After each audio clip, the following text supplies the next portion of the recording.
नमस्कार, मी राजेंद्र शहापूरकर आणि आपण पाहतात बुलंद निर्भीड आवाज जनतेचा।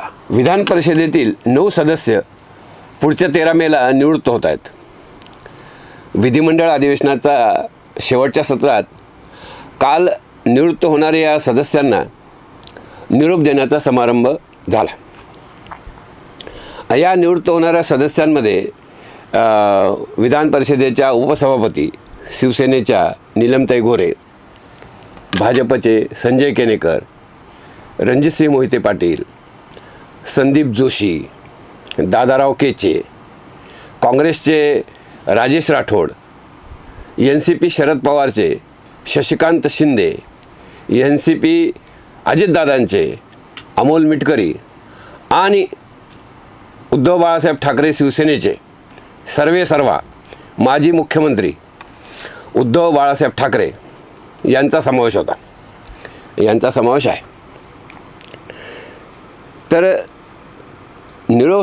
हे जे निरोप समारंभ असतो, तर या निरोप समारंभामध्ये सभागृहातील अनुभव, सहकारी सदस्य, त्यांचा एखादा लक्षात ठेवावा असा प्रसंग याविषयीची चर्चा होत असते।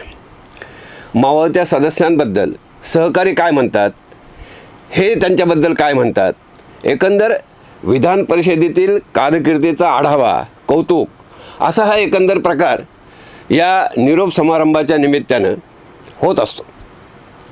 यावेळी 2.5 वर्ष मुख्यमंत्रीपदी राहिलेले आणि उभाठाचे पक्षप्रमुख उद्धव ठाकरे यांचा निवृत्त होण्याच्या सदस्यांमध्ये समावेश होता। त्यामुळे साहजिकच हा नेता काय बोलतो, हे माजी मुख्यमंत्री कसे बोलतात, त्यांच्याविषयी आताचे मुख्यमंत्री काय बोलतात, याकडे लक्ष लागून होतं। मुख्यमंत्री देवेंद्र फडणवीस यांनी उद्धवजींचे छायाचित्रकार म्हणून अगदी तोंड भरून कौतुक केले। त्यांचा म्हणजे हे कौतुक करताना त्यांनी उद्धवजींच्या राजकारणावर प्रश्नचिन्हही उपस्थित केले।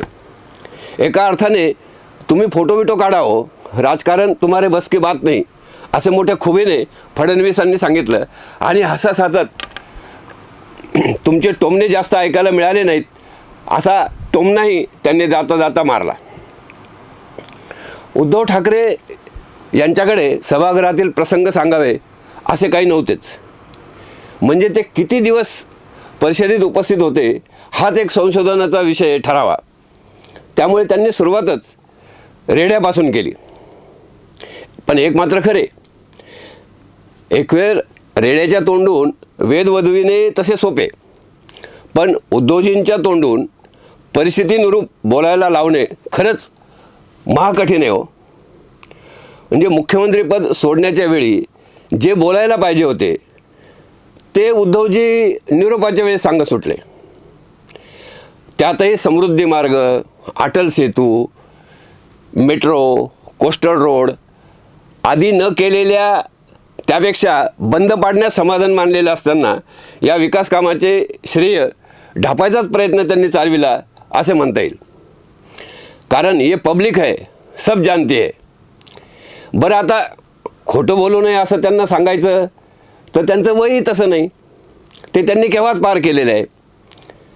त्यानंतर मात्र म्हणजे भाषणाच्या सुरुवातीनंतर मात्र त्यांनी भावनाला वाट करून देण्यासाठी कविता त्यांना जास्त जवळच्या वाटल्या। 4-5 कविता त्यांनी लागोपाठ वाचून दाखवल्या। म्हणजे कविता त्यांना जवळची वाटली आपल्या भावना व्यक्त करण्यासाठी। अगदी गदिमांच्या उद्धवा अजब तुझे सरकार असे त्यांनी म्हणत आपल्या भावनांना मोकळी वाट करून दिली। विंदांच्या 2 कविता, खरं तर विंदांचीच गणपतवाणी बिडी पितांना चावायाची नुसतीच काळी ही कवितासुद्धा त्यांनी म्हणायला काही हरकत नव्हती। आणि सुरेश भटांच्या गझलने तर त्यांच्या मनातील घालमेल हे चांगलीच जाणवत होती। जरा पुन्हा एकदा ऐका सुरेश भटांच्या या 4 ओळी। मित्र कोण आणि शत्रू कोण गणित साधे कळले नाही, नाही भेटला असा कोणी ज्याने मला छळले नाही, रुसून राहिले माझ्या अगदी जवळचेच पण मी कोणाला कळलोच नाही। तर पाहिलं ना किती हळवे झाले उद्धवजी। मित्र कोण शत्रू कोण हे त्यांना कळलेच नाही. किती प्रामाणिकपणाने सांगतात ते. म्हणजे 2019च्या विधानसभा निवडणुकीचा निकाल जाहीर होताच त्यांना मित्र कोण शत्रू कोण याचा पार विसर पडला. ज्यांच्या साथीने ज्यांच्या बरोबरीने निवडणूक लढवली आणि जनतेने सुद्धा ज्या युतीला भरभरून मत दिली, सत्ता राबविण्याचा आदेश दिला, त्यांना उद्धवजींनी शत्रू मानलं आणि ज्यांच्या विरुद्ध प्रचार केला, ज्यांना पराभूत करावे असे आवाहन जनतेला केले, त्या राष्ट्रवादी आणि काँग्रेसबरोबर मुख्यमंत्री झाले. उद्धवजी भावनाप्रधान आहेत. म्हणजे फडणवीसच असे म्हणाले होते त्यांच्या भाषणात. त्यामुळेच कदाचित ते मनातील बोलले असतील काय. 2019ला जे काही राजकारण म्हणा, गद्दारी म्हणा त्यांच्याकडून झाली ना, ती सल ठसठस त्यांना बेजार करीत असेल का. त्यामुळे खाजवायला सुद्धा त्यांना येऊ नये अशी परिस्थिती, अशी अवस्था त्यांची झाली असेल का, असे प्रश्न निर्माण झाले आहेत. म्हणजे नीलम गोऱ्हेंनी सुद्धा उद्धव ठाकरेंची तर फार हवाच काढली. अरे 40 आमदार सोडून जातात, शेकडो प्रमुख कार्यकर्ते सोडून जातात आणि तुम्हाला काही समजत नाही का गेले याबद्दल विचार करावा असंही वाटत नाही.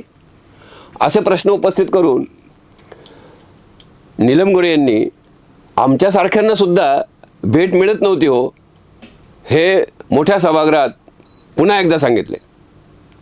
मी कुणाला कळलोच नाही असे म्हणून उद्धवजी थांबले, दमले म्हणा फार तर. म्हणजे विधिमंडळ सभागृहात शेवटचे भाषण एक सुंदरपणे करण्याची त्यांची जी संधी होती ती सुद्धा त्यांनी गमावली. शिवसेना प्रमुख बाळासाहेब ठाकरे यांचे चिरंजीव असणे वेगळे, असं नुसतं म्हणून चालत नाही, तसे असावे लागते, किमान तसे बोलावे तरी लागते. यांनी काय केले तर म्हणे असेल नसेल, म्हणजे सांगण्यासारखे सुद्धा काही नाही तुमच्याकडे. मग मला नितीश राणेंचा तो डायलॉग उगाचच आठवून जातो. अरे उद्धव, हे जर ज्या पद्धतीने बोललं खूप सुंदर वाटतं ते. म्हणजे उद्धवजींना उपरती झाली असावी काय, त्यांना शत्रुबोध झाला नाही म्हणून त्यांच्यावर ही वेळ आली काय. सुरेश भटांच्या त्या 4 ओळी ज्या आहेत त्या उद्धवजींचे मनस्थिती सांगतात काय.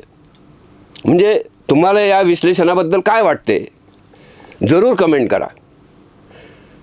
व्हिडिओ आवडला असेल तर शेअर करा आणि हो, चॅनल सबस्क्राईब नक्की करा बरं. तर तूर्त एवढेच. पुन्हा भेटू उद्या सायंकाळी 7 वाजता. धन्यवाद.